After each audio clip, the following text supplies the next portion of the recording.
Say whoa. Whoa, whoa, whoa. Say whoa. Good morning po sa inyong lahat mga kapatid. Pag-usapan natin itong Whoa. witness, Say whoa. itong isang witness na to, Witness Protection Program, at saka itong si Marcoleta, itong mga Diskaya. Hindi ba doon sa recent na investigation ng BRC, may sinabi itong si Curly Diskaya na na feeling niya nananakawan. talagang loko-loko rin no. Teka, ito yata yung video nun Pinipilit ninyo na mag-restitute. Sabi niya, ewan ko kung pinag-usapan ninyo. What did they tell you, Mr. Diskaya? Yan. Your Honor, kung magkano pang i-restitute po muna namin. Ano sabi nila? Magkano daw? Ako po, hindi ko po masabi kung magkano po kasi Pakinggan nyo to Kapalang mukha rito ni Curly. para sa akin po, parang kami pang nanakawan. Parang ibig sabihin, parang modern day na pagnanakaw. Ibig sabihin, yung nakaw ba? Siya pa magbibigay ng pera dun sa ninakawan niya. Parang ganun. Utak talaga nito ni Curly Diskaya pag nanakaw Tanginan to hayop na to. 'Di ba? Sabi niya parang modern day na pagnanakaw. Kasi yung bang nagnakaw, no, siya pa yung magbibigay ng pera dun sa ninakawan niya. Hayop ka. Hindi mo pera yun, gags. Pera yun ang ninakawan mo. Sabi niya kanina, it's a disagreement between the applicant and the DOJ. Did you agree that you restitute any money to the DOJ? Wala po kang maibibigay po. At saka, Yun na nga, because wala kang maibigay, hindi kanya ipoprocess under the Witness Protection Program. Is that not correct? hindi ko po alam, Your Honor, kung Mr. Chair, paano to? Ito si Mr. Diskaya, he was the first, tsaka yung asawa niya who applied under the WPP. The problem is, ang sabi ng dating DOJ Secretary, hindi, kinakailangan isoli muna yung mga pinagnanakaw. Okay? Hindi po pwedeng ganun-ganun lang. So, paano ngayon siya mapoprocess if that was dangled? Okay, so ayaw ni Marcoleta na magkaroon ng early restitution. Now, to be fair, na-remind rin ako rito ni Attorney Lala, ni Attorney, sa bandang huli kasi, di ba, yung akusado, bagamat madidischarge siya sa kaso, pero yung kanyang civil liability, magkakaroon pa rin ng restitution. Late na nga lang. That's the standard. Okay? That's the standard. May restitution. Yun ang ini-insist ni Marcoleta. Sa bandang huli ang restitution. Ang paniniwala ni Marcoleta kasi ay hindi dapat gamiting isa sa proseso na kailangang pagkasunduan ng dalawang panig ng DOJ at ng ng applicant para sa maging witness, na maging state witness. Yun ang kanyang paniniwala. Ang tanong nga, pwede ba yon? Pero tingnan nyo ano ba ang magiging benepisyo nga kasi kung magiging state witness? Ito. Education, Justice Carpio, what are the benefits of being a state witness as against someone put under the Witness Protection Program? Pinakamagandang gawin, enjoy na lang natin yung mga negatibong nababalitaan, di ba? Ganun na lang yun. At least, updated tayo sa nangyayari. Mainam yung ganun. Enjoy na lang natin. Okay, balik, Corina. Program. Well, as state witness, if he complies with this undertaking as a state witness, he will be released from criminal liability and he will be exempt from any forfeiture. That is Yun, ma-exempt siya from any forfeiture. Okay, hindi pa po restitution yung binabanggit. Hindi pa restitution yun Any forfeiture. Ibig sabihin yung ibang mga ari-arian pa na matutuklasan, diba? Kakabigin ng gobyerno in favor of the government. Hindi na siya makakasali doon. So yung mga ari-arian nila Diskaya, kung saan magdupalot ng impyerno meron yan, diba? Hindi na magkaka-interest ang gobyernong kalkalin yun. Ngayon, after ng kaso, then magkukwenta na ang gobyerno magkano yung i-restitute. 'Di ba? Lugi tayo. Paano kung wala na? 'Di ba? Paano kung yung mga hindi nila natuklasan ay na-dispose na? Paano kung yung mga nakapangalan sa iba, nakapangalan sa anak? Under the Constitution, hindi po pwede na kumuha tayo ng mga ganyan. Sabi nga rin sa Bill of Rights, no person shall be deprived of life, 'di ba? Liberty and property without due process. So kung nakapangalan sa mga anak na may mga ADHD, hindi pwedeng kunin sa mga Diskaya. So ano magagawa? Ano po ang magandang gawin doon? 'Di ba? Maaga pa. Total umamin lang din naman kayo sa mga kasalanan nyo. Total malilibre kayo, 'di ba? Magbalik na kayo. Magbalik na kayo ng mga napakinabang ninyo mula diyan sa mga katarantaduhan ninyo sa mga flood control projects na hinawakan nyo. Di ba?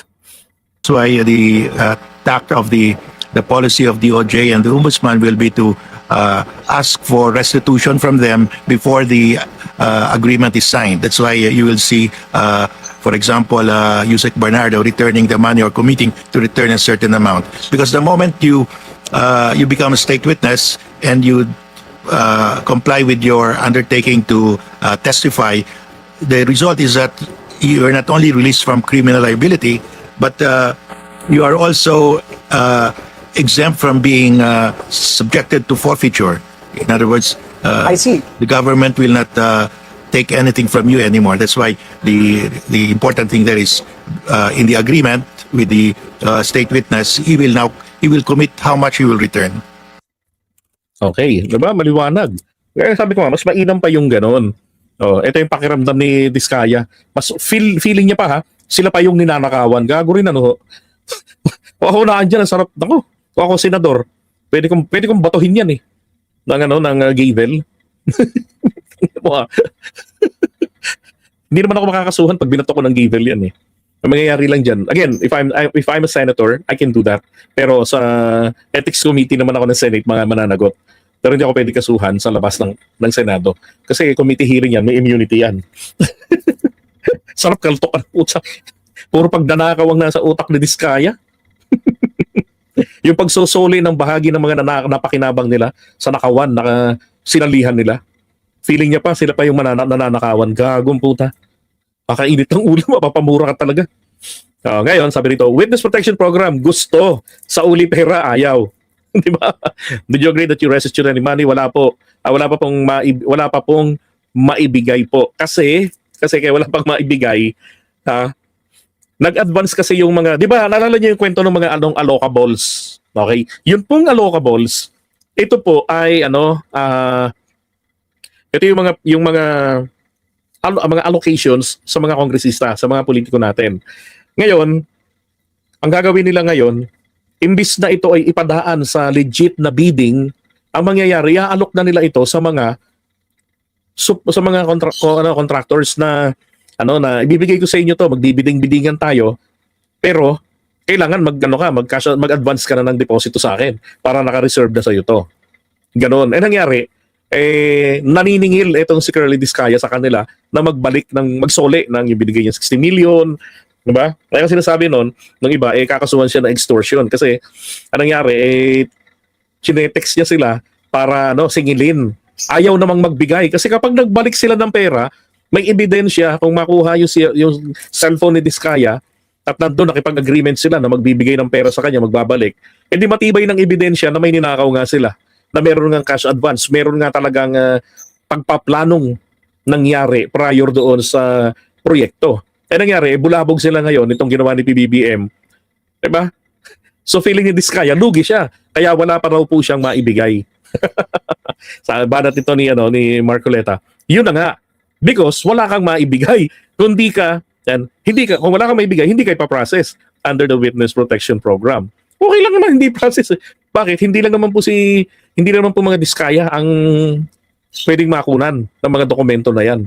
Di ba? Nandiyan maraming mga makukuha mga dokumento. Ngayon ito yan. Puntahan natin yung Witness Protection Program. Kasi ang problema rito ni Marcoleta, sinasabi niya na hindi daw po gano'n ang sinasabi ng batas. Na kailangan ay mag-early restitution ka muna. Okay, mabuti pa. Puntahan natin na itong batas ng Witness Protection Program. Tingnan nyo ha. Ito napakasimple rito eh. Dito po sa Section 2 ng RA 6981, ang sabi rito, ang Department of Justice sa pamamagitan ng kanyang secretary, DOJ secretary, ay dapat daw pong mag-formulate. Anong i-formulate? Di ba? Ibig sabihin, sa pamamagitan ng secretary ng DOJ.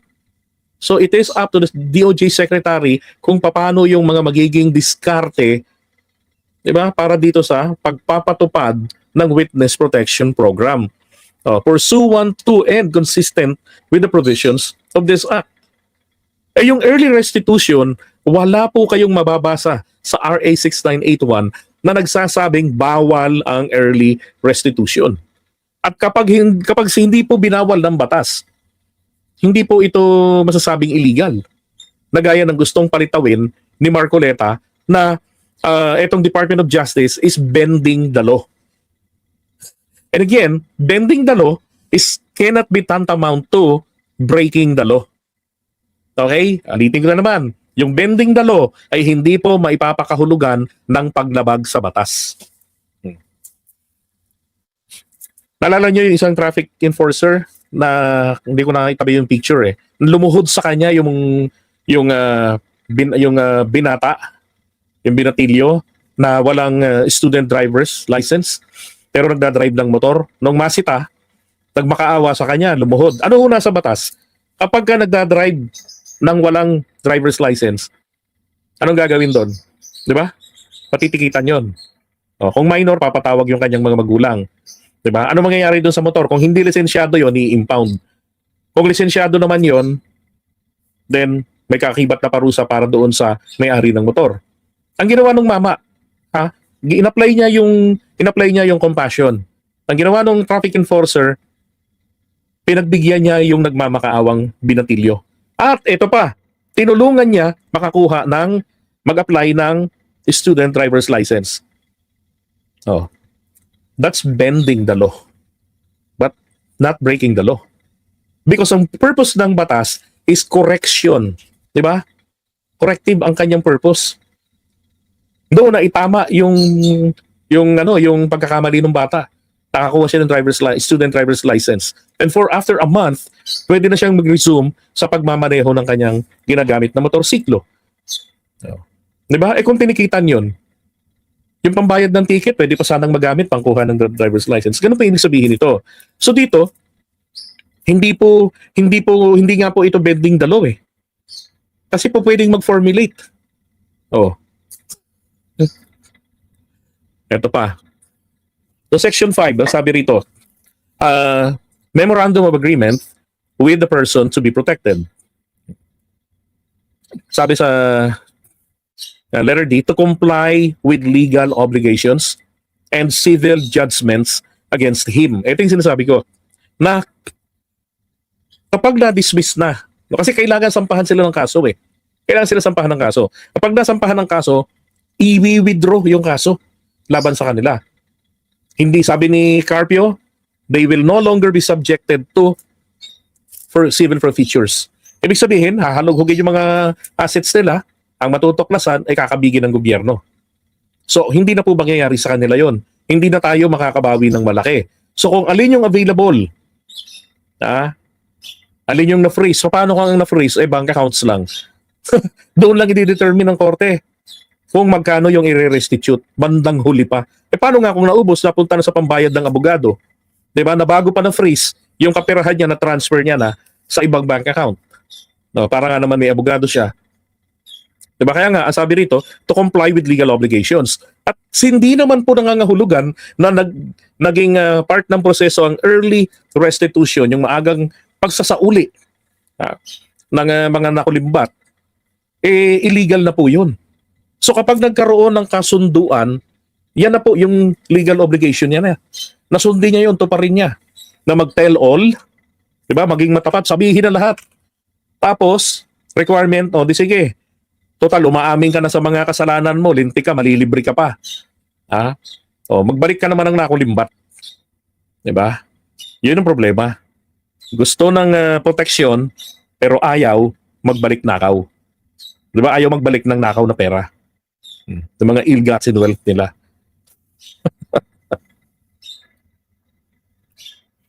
Diba? Pwede. Now, I perfectly understand Marcoleta's standpoint because he may be performing his duty sa mga baka ako hinala ako isa sa mga niya yan, sa mga contributors niya nung nakarang halalan ang mga Diskaya dahil kapansin-pansin ang pag-aabogado niya sa kanila. Diba, tuwing na lang may hearing ang Blue Ribbon Committee, here comes Marcoleta, ipagpipilitan na ma-admit na, di ba? Maproseso na para maging state witness. That's the end goal na gusto ni Marcoleta, hindi yung maproseso lang. Ang gusto niya talaga maging bahagi ng witness protection program itong mga Diskaya. Dalawang bagay nga, no? 'Di ba sinabi ni Diskaya doon, ni Carly, hindi na po muna ako magsasalita. Kasi tingin niya, meron siyang hinahawakan na mabigat. 'Di ba? Tapos ayaw niyang i-tell all. No, pinipili niya, meron siyang gustong protektahan talaga. Oh. At mapilit naman to si Marcoleta to protect Diskaya's interest, kasi baka balay nyo biglang ikanta sa COMELEC na ako po yung isa sa mga contributors. Ito pa, state witness. Sabi, offense in which testimony will be used grave felony as defined, blah, blah, blah. And then, there is absolute necessity for his testimony. Ibig sabihin, kailangan talaga yung kanyang testimonya para mahatulan ng guilty yung salarin. Diba? So, paano yun? Ibig sabihin, walang makukunan na iba? Walang ibang mga available mga dokumento? Diba? And then, there's no other direct evidence available for the proper prosecution of the offense committed. His testimony can be substantially corroborated. Kailangan may mga nagtutugma rin sa mga testimonya ng iba. Pagka merong tinugmaan yan, yung mga yun, pwedeng sa kanila na nga manggaling. Yung ibang mga ebidensya na pwedeng makuha rin kay Diskaya. He does not appear to be the most guilty. Itong letter E pa lang, Potragis, guilty na sila. Nationwide ang atraso nila ng mga Diskaya na inaabogado ni Marcoleta. Baka ipag-rally pa nila yan. So he has not at any time been convicted. Wala naman nung ganun. Diba? Ang laki ng mahihita nila.